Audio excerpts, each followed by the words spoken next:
Hello everyone, and welcome back to Artem, to my Let's Play of this game. Storm's Ghost here. Thank you for joining me. So, we made it here in town, and we last talked to, I believe his name was Yan. Yep, we last talked to the guard over here. Just for a little information, if you plan on playing this game, before I was using this to move, just the mouse cursor to move around the map, as well as the right button to control the angle. I found right now, as I was just starting up the game, to move around the map is much easier to do with WSAD. And you can center your character by pressing tab. So in the last episode, after I went over the bridge, I couldn't find my character. By just pressing tab, I could have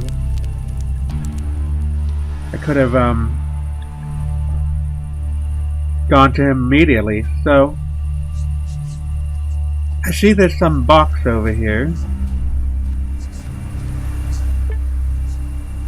and just like in Morrowind, F5 is quick save.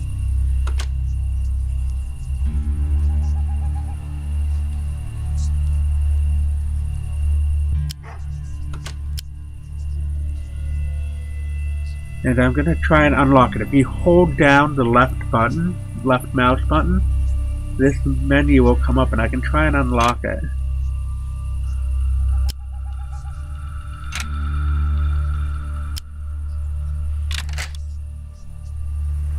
Alright, awesome. I wish I knew that at the container in the other area. So let's see what I got. Awesome, a bottle of water. And nails.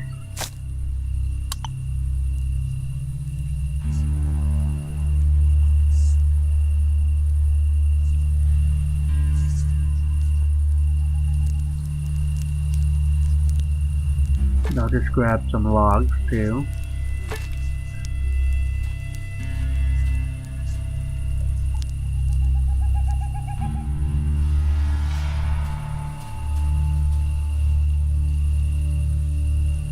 It's just taking a little bit of getting used to control the camera a little bit, so that's why it's taking me so long. So it looks like there's a whole bunch of corn or something here. I'm not sure if I can pick any. Let's see what's in here. Waste paper. Some old forgotten papers and documents. Now it's used only for hygiene purposes.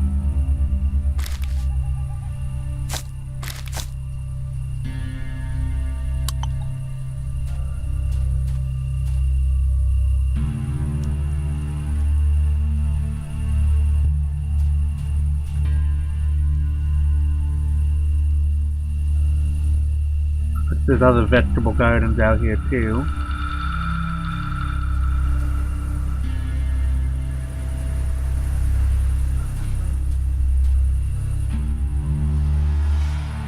And I'm at the other end of the camp, or the town as they would call it.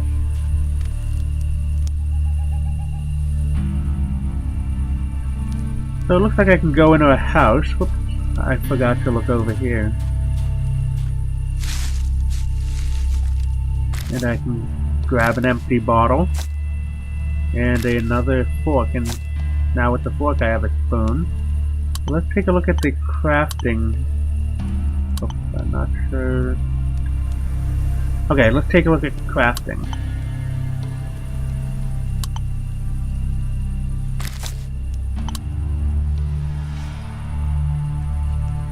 So to make a bag I need an empty bottle of water, looks like twine, and a scarf. A broken bottle, I need a brick and a bottle. I'm not really sure what that is. And a knife, I need a fork, a spoon, some tape.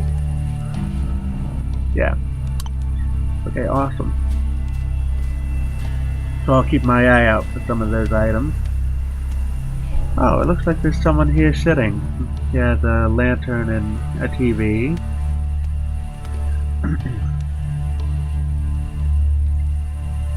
An old man in a skull cap does what he always does.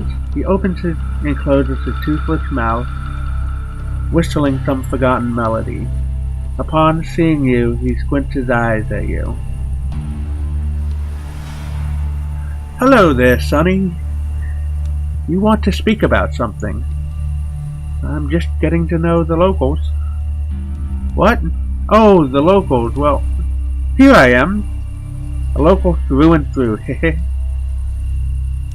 Did they send you to help me out, Sonny? Not really. I'm just got here. What do you want? Ashamed to ask, Sonny. I have this little corn patch at the back of my house. I picked the corn myself, but I'm just too old now. My back is killing me. What harvest could I pick like that? The old man gives out a sad sigh. It must be very hard for him to ask someone for help. Alright, I'll do it.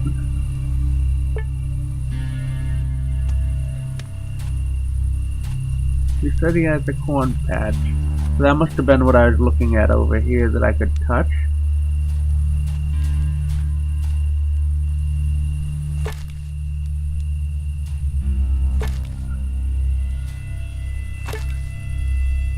I don't think he wants all of them now, but I'll just take what I have. Oh, that's cool. He finds his own route over.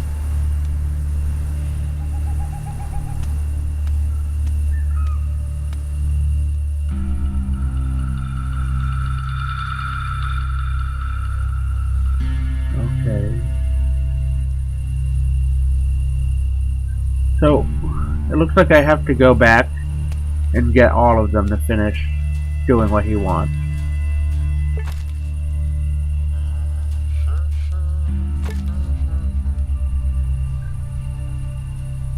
Oh wow, I don't know if he heard that. I think that was him making those noises.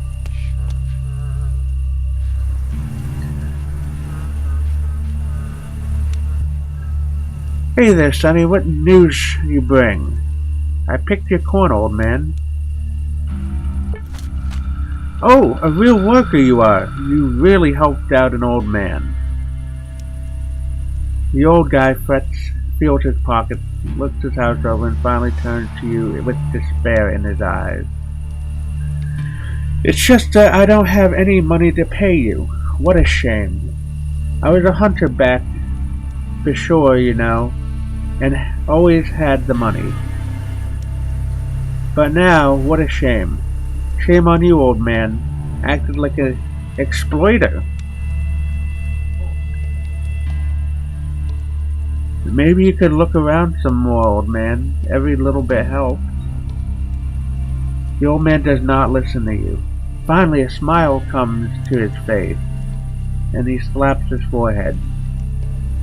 What an old fool I am, Sonny. I was a hunter, wasn't I? Said it myself, and didn't get it. Wait here, Sonny. The old man gets on his knees and starts searching under the rickety bed. Finally, he pulls out his old shotgun with a smile. He hands it to you. Here. I don't really need it no more. Just to scare away the crows, I suppose. But you might find it useful, so here you go. Wow, thanks a lot, old man. It's just what I needed. You take the gun out of the old man's hand and looks it over with interest. It's an old hunting carbine. On its wooden stock is an engraving, a heart pierced by an arrow. Oh, that's cool. So I now have a shotgun. This rifle saw a lot of repairs in its life. You can't make out the manufacturer, but at least it's serviceable. So it's mid-range. It looks like I have no ammo.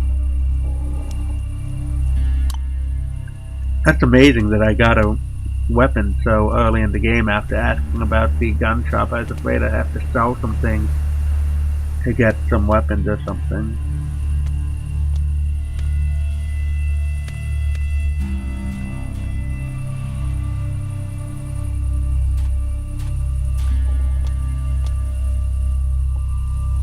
It looks like someone's in here sleeping.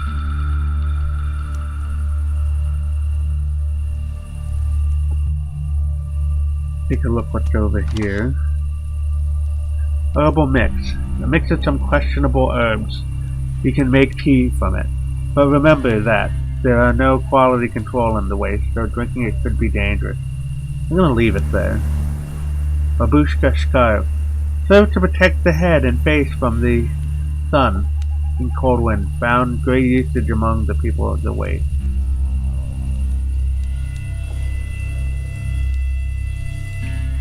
And waste paper.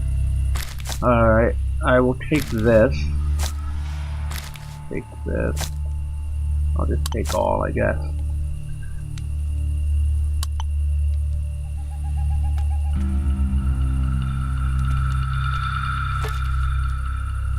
What did I pick up? A compact cassette.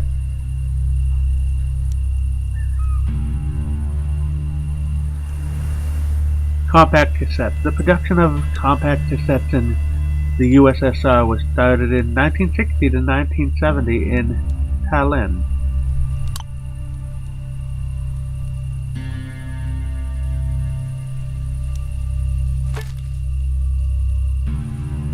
You take soap. You can't tell if the soap is pre-war or modern. Whatever it is, soap is more of a luxury item these days. Most wasteland dwellers use more archaic ways of cleaning themselves or don't wash at all. Well, that would be true if everything you had was gone in like an apocalypse. Don't know what that says, but I'll come in and take a look. This must be the tavern or something. Before you stands a plump, red-faced man, aged around 25. He is wearing a white shirt and some rather short shorts. He has a well-kept beard. In his hand is a clean towel he uses to swat annoying flies. Upon seeing you, the man gives you a wide smile. Ooh, a customer! Welcome to the tavern. You travelers sure keep on coming. Travelers? What do you mean?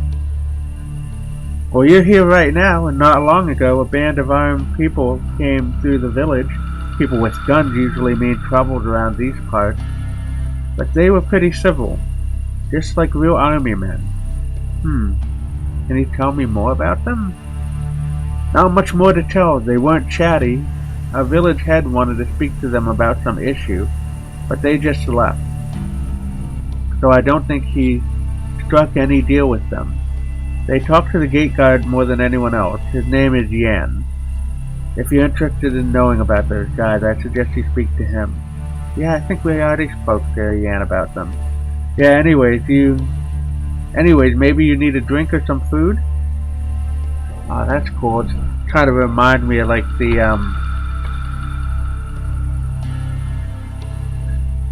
of the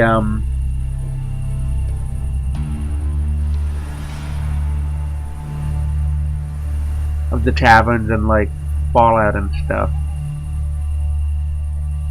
And like Fallout 3 in New Vegas. Are there any jobs you might need me for?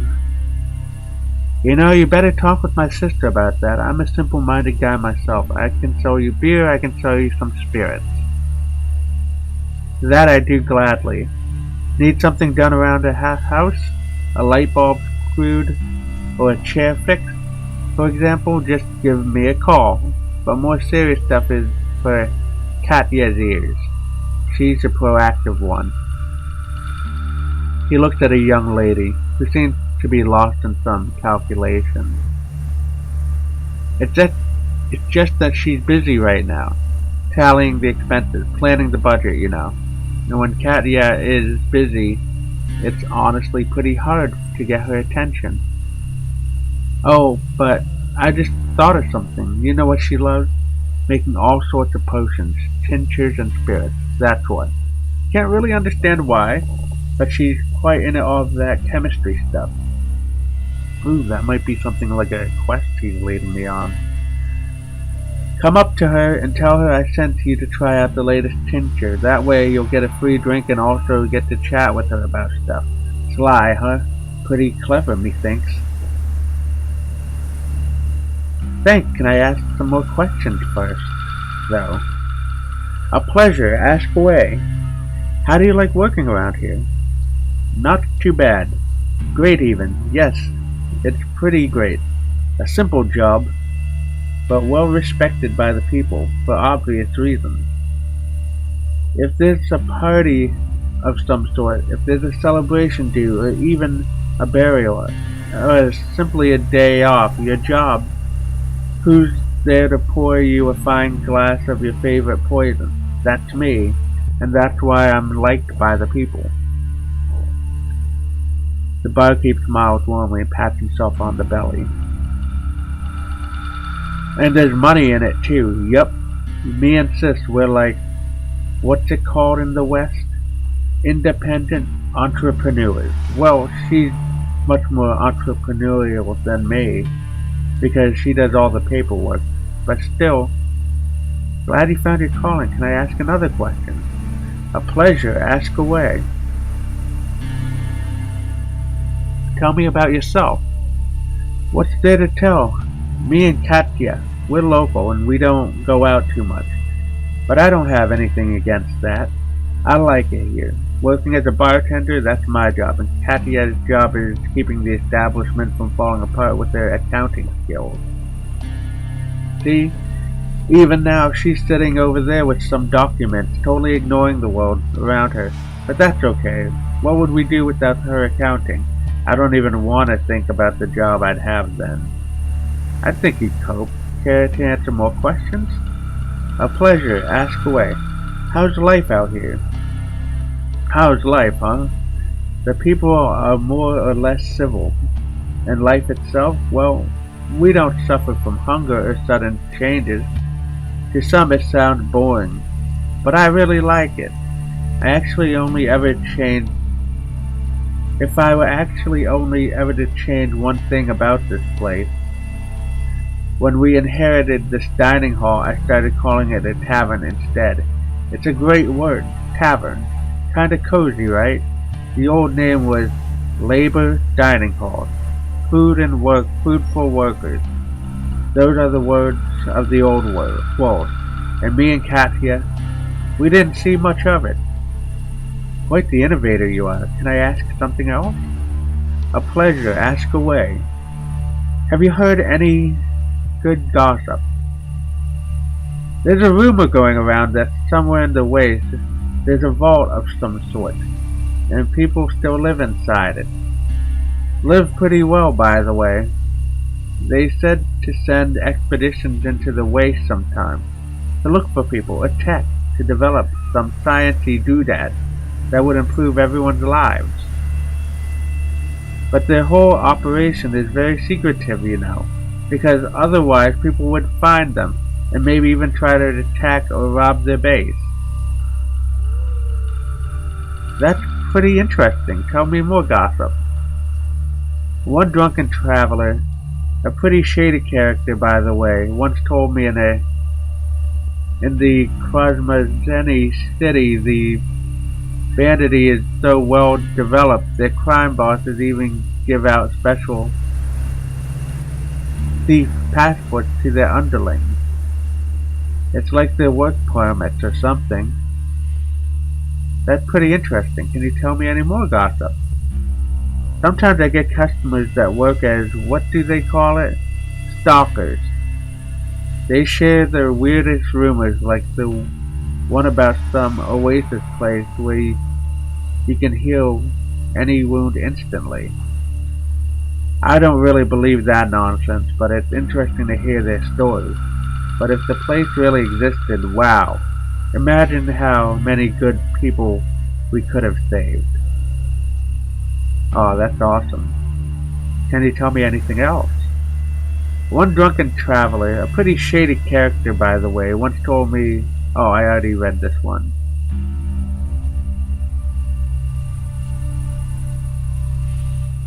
Interesting. Well, I better go. Hold on, friend. Maybe you'd like to hear a little business proposal first. Well, sure, of course.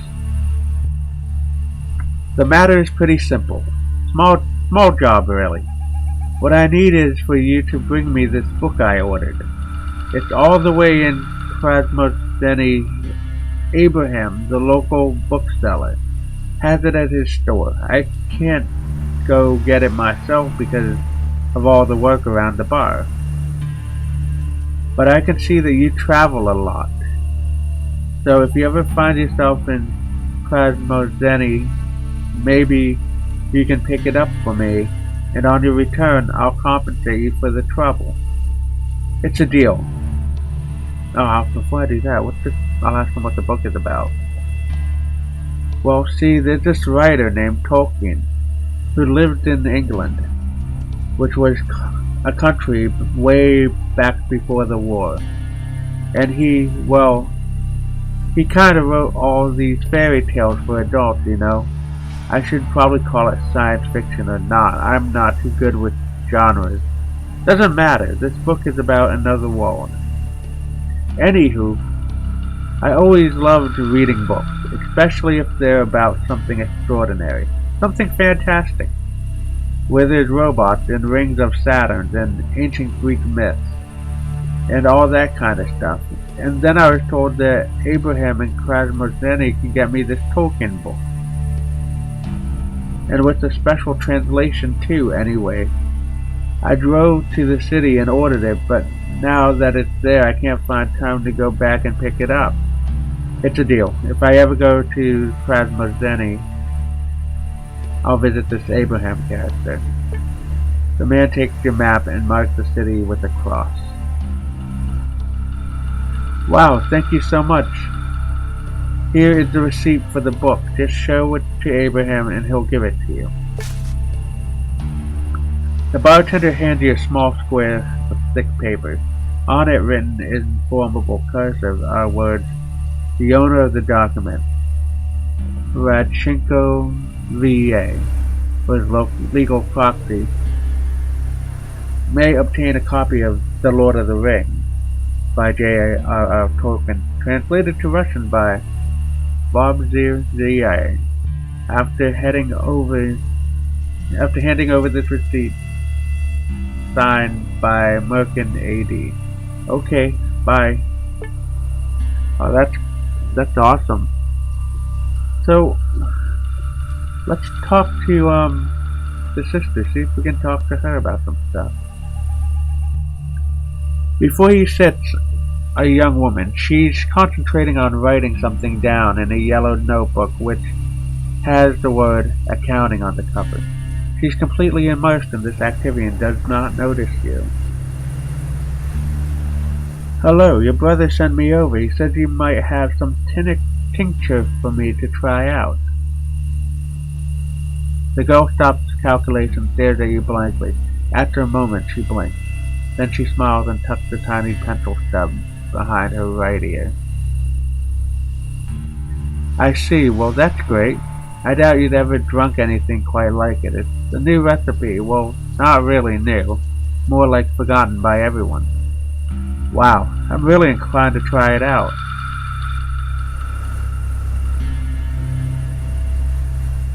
The girl nods and shows you to a darker, colder corner of the tavern. From behind the bar she produces a clay bottle labeled with the letters XXX. Here, drink up. Then I'll boldly drink it up. You carefully take a tiny sip. The drink has a strange sour taste. You shrug and hand the bottle back to the girl. You do not feel intoxicated, not even nauseous. You feel you can take another sip. You take the bottle and have another. What harm can a few more sips do? Now your head starts to spin. Nothing scary about that, right? You even retain full sensation in your limbs, like normal. But then you feel them floating in the air around you, as if all of the air had suddenly turned into water. Your mouth is very dry, so you wet it with another sip of tincture. From someplace far away, you hear the girl calling to you, saying, "Don't do it." But you already did. The world around you just stops. You also stop, but your mind races with thoughts that come with exceptional clarity and speed. Why are you here? Why am I here? Why did you drink that stuff? Why?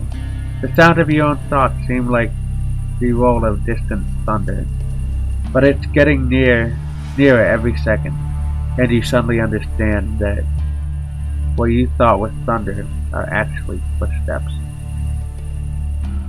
From out of a misty void, General Morozov appears before you.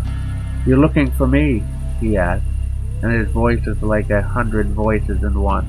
You cannot reply. You are frozen. "Looking for me," he asks. "You're looking for me," says Morozov, and takes your hand. "Let's go." You walk through the dead gray mist together, Morozov in front, you following behind. The general walks calmly, and you don't have anything better to do than simply follow him. Finally, the mist parts before you, and a strangely beautiful sight appears before you. There are mushrooms here. A gigantic, unreal, primordial mushroom forest. Their huge trunks are thicker than the biggest oaks you've ever seen. Their tops obscure the sky like giant umbrellas. The general continues to lead you onward, weaving around the massive mushrooms. Your tour through the fantastic forest stops suddenly at a truly colossal mushroom, bigger than all else. "This is God," says Morozov. But you can't see him anymore because he speaks from inside you. He speaks from your head, using your mouth. You are General Morozov. Suddenly, the ground beneath you, your feet begins to shake, and you almost lose your balance. It seems like an earthquake, but when the shaking stops, you look up and scream. For the colossal mushroom now has a human face. "Bow," orders the mushroom, and you fall senseless. Your mind turns off. You sleep for how many hours? You don't know.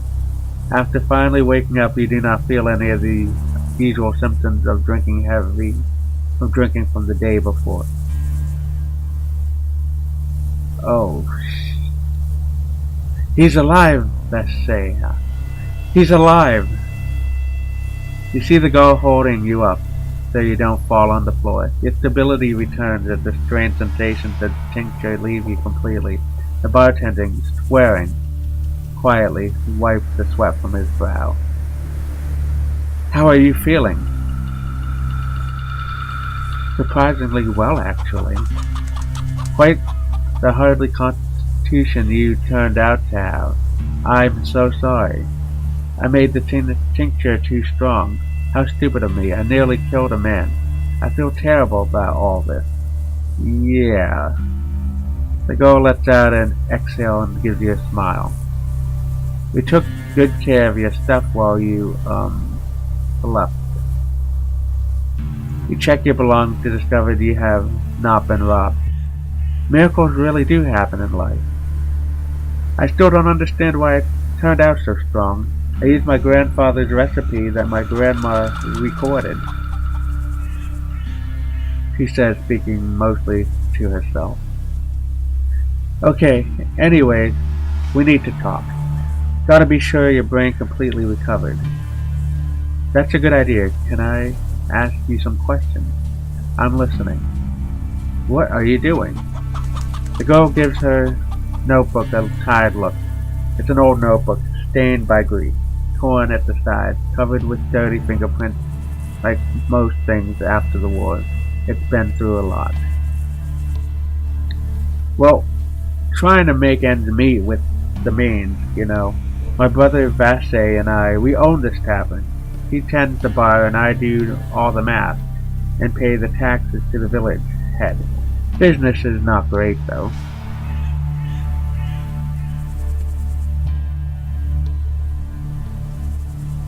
Also, sometimes I develop new types of beverages for our customers.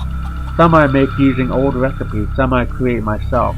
We distill it and sell it right here.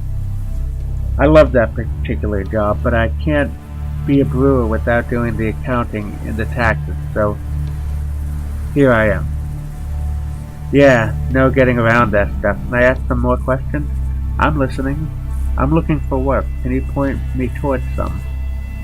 Everyone's looking for work around here, but I'm afraid I can't help you personally.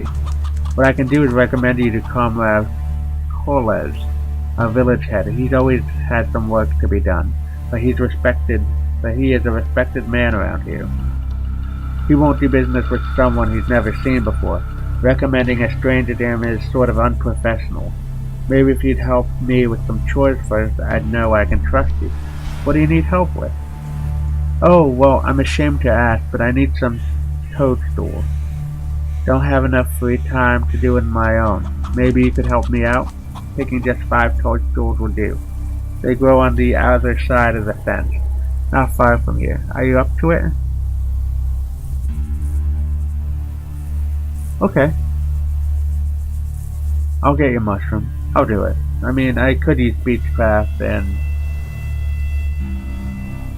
talk maybe her out of doing it, but I'll do it, just for good faith. Fine, I'll get you your mushrooms. Thanks, I'll be waiting. Consider it done. Alright, well,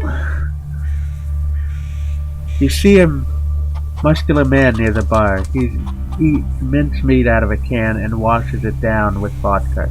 His face looks familiar to you. Yes, of course, it's another Artem cadet you knew before being sent on a rescue mission after the Lost Expedition. You never were friends, but you still recognize him. His name is Alexander. Oh, hey. The big guy turns to you, squinting a little. Finally, he waves at you. Hey there, Artem. Didn't recognize you at first, but now it's painfully obvious. Yeah, what are you doing here anyway? Alexander sniffs, looks at the barkeep and the girl at one of the tables, who then whispers to you. I'm surprised by this question. What am I doing here? Did you honestly think you were the only one they sent after Morozov and his buddies? Nope, not the case.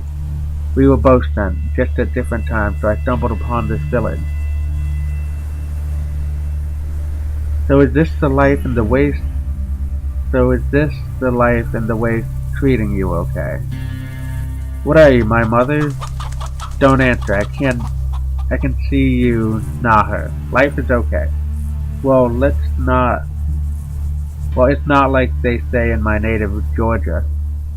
A sweet peach, but it's still okay. You suddenly remember that neither Alexander nor his family are from Georgia, but you politely decide to keep your mouth shut about it.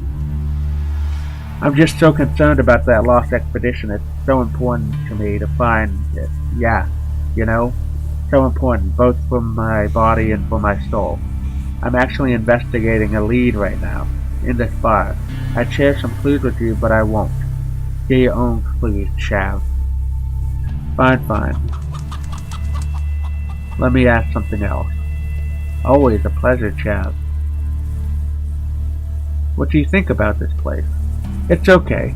Too many holes in the ceilings and the walls, but you know me, chav. I'm a man of nature.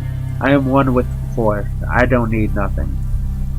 Just some food and some wind protection. But the lady over there... Alexander nods in the direction of the girl, who writes something down in her notebook with has the word accounting on the cover. She does not notice you looking. That girl, Katya, could have been more into me, I'm the only person here that's not a fucking mutant. A former Marine. Great for breeding with. And yet, she doesn't look at me. Some gratitude for what I did for this country way back in Afghanistan. Suddenly remember that Alexander never served in the Marine Corps. Never fought in Afghanistan, and actually got his blue beret from a passing trader a few years ago. But you politely decide to keep your mouth shut about it. Can I ask you something else? Always a pleasure, chap. Well, he said he wasn't going to share anything about the investigation, but I'll ask anyways. Well, I'm calculating things. Yeah, looking for clues all around. Almost found out our lost guys. When I save them, I'm getting out of this place, cuz, well, look at that guy over there, chap. Alexander cautiously eyes the barkeep and lowers his voice. Check out his meaty eyebrows.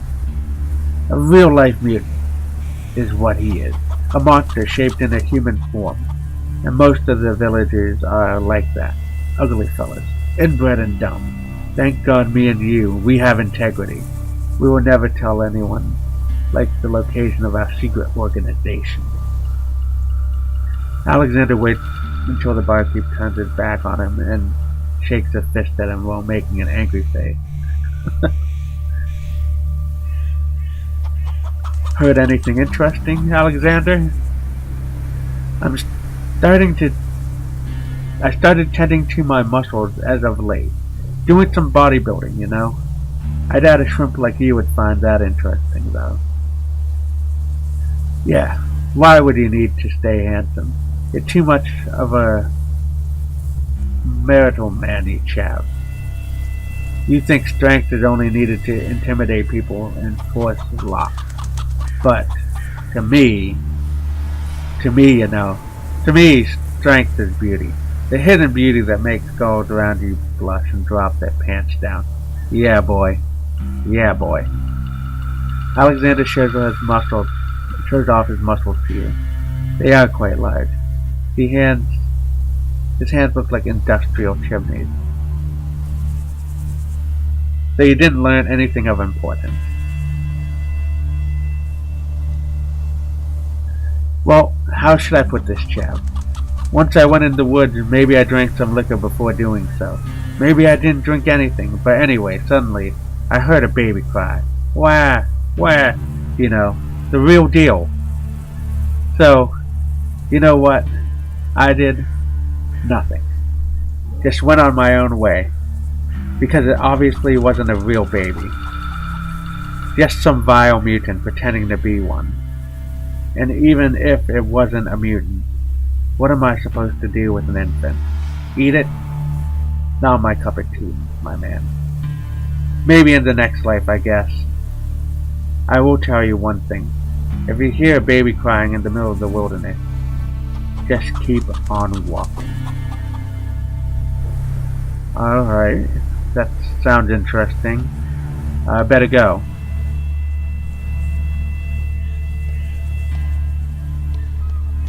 And we will leave this place. And with that, we talked to some people, and looks like that person's out and up and about right now, probably looking for his items, wondering what happened to them. Luckily, I'm not wearing that scarf. So, thank you for joining me in this episode. If you liked the video, leave a like. Subscribe if you haven't subscribed. And I hope to see you in the next one. Bye.